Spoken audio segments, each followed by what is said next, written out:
शान्तकारं भुजगशयनमपधमनाभं सुरेशमं स्वधारं गगनसदृशममेघवर्णं शुभाङ्गं लक्ष्मीकान्तं कमलनयनं योगिभिर्ध्यानगम्यं वन्दे विष्णु भवव्यहरं सर्वलौकिकनाथम्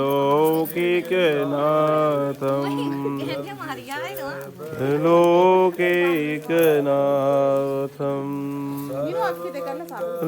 माङ्गले शिवे सर्वार्धसाधिके शरण्ये त्र्यम्बके गौरी नारायणी नमोस्तुते।